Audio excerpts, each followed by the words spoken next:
Agora aqui no Jornal da Manhã, mais uma pesquisa de intenção de votos à presidência da República, feita pelo Instituto Paraná Pesquisas, desta vez no Rio de Janeiro. Quem nos acompanha pela internet vai ver aí na tela os números, né, dessa pesquisa. Vamos a eles. Quem lidera é o deputado Jair Bolsonaro, ele tem 29% das intenções de voto. Marina Silva vem na segunda colocação com 15%. Ciro Gomes é o terceiro, tem 8,7%.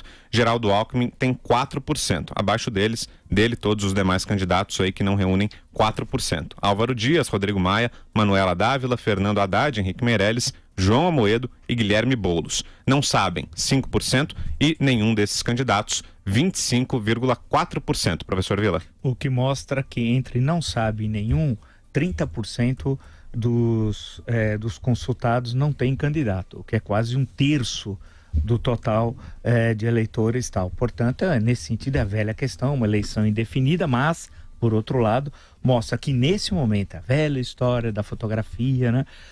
O Jair Bolsonaro do Rio de Janeiro, sem a presença do Lula como candidato, mas do Jaiminho, ele tem uma larga margem em relação à segunda colocada, que seria a senhora Marina Silva, com 29,1%, e Marina com 15,2% nesse momento. É bom lembrar que o Jair Bolsonaro ele nasceu em Campinas, no interior de São Paulo, mas faz política no Rio de Janeiro desde a década de 80, né? E aí, Vera? A eleição de 2016 para a Prefeitura do Rio já mostrou um eleitorado que é na cidade e que se projeta para o estado muito dividido entre os extremos, a zona sul carioca ali, com essa esquerda PSOL, e a zona norte, zona oeste, as periferias muito cativas aí de um eleitorado evangélico, mais voltado para a direita. Então Bolsonaro se beneficia um pouco dessa divisão que apareceu lá. Acho que a gente vai ter que esperar o início da propaganda de TV para ver se vai ter peso esse ano, porque se tiver, o Geraldo Alckmin vai ter uma fatia muito maior do que qualquer adversário. Ele tem mais de 4 minutos diários. O segundo colocado deve ser o candidato do PT, a se confirmar o Haddad ou outro, com 1 minuto e pouco. É uma discrepância muito grande. O Bolsonaro tem segundos de TV. Então isso é o suficiente para, com esse tempo todo, o Alckmin fazer uma campanha de construção da sua imagem, que ainda não é conhecida e que ainda não empolgou ninguém, e também de desconstrução dos rivais. Então pode sim alterar bastante o quadro. Vamos ao segundo cenário. Eu vou falar nesse primeiro bom, o segundo cenário é com Lula. Isso, no segundo cenário aparece o ex-presidente Lula. Vamos lá então. Olha, Jair Bolsonaro lidera, tem 26,6%. Lula aparece em segundo, 25,5% das intenções de voto. Marina Silva tem 10,4%. Ciro Gomes, 6,1%. E Geraldo Alckmin na quinta colocação, com 3,4%. Ou seja, Lula aí aparecendo atrás ainda de Jair Bolsonaro. Eu lembro que essa pesquisa é feita no Rio de Janeiro. Agora eu queria falar antes, até para ouvir depois o professor, a Denise e a Vera. O Rio de Janeiro sempre foi um centro de esquerda. Se eu observar aqui Marina Silva, Ciro Gomes, vai a 24%. Bolsonaro tem 29%. Mas o Lula chega a ficar na frente encostado no Bolsonaro. Vê a força do PT com Lula ainda na cadeia.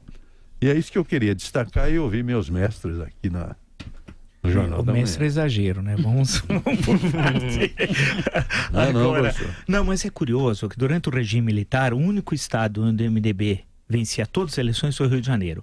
Tanto que fez todos os senadores e teve governadores do MDB, que era o Chagas Freitas. E a força do Jango, à época lá.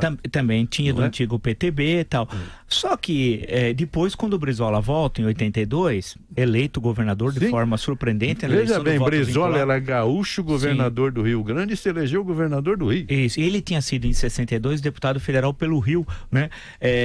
E foi muito pouco ao Congresso, porque a área do Congresso não era bem a dele, né?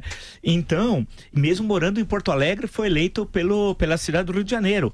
Porque era então estado da Guanabara, porque não havia, à época, domicílio eleitoral, que foi uma criação do regime regime militar por causa de uma eleição no estado da Guanabara para colocar para fora o Marechal Lott, que era o candidato em 65 e acabou não sendo porque tinha o domicílio em Petrópolis. Mas para dar um grande salto, depois teve esse domínio e tal, mas nos últimos anos a coisa foi mudando, porque basta ver Sérgio Cabral e a importância que Sérgio Cabral teve na política fluminense e tal. Agora volta a questão da Vera no cenário 2, a polarização.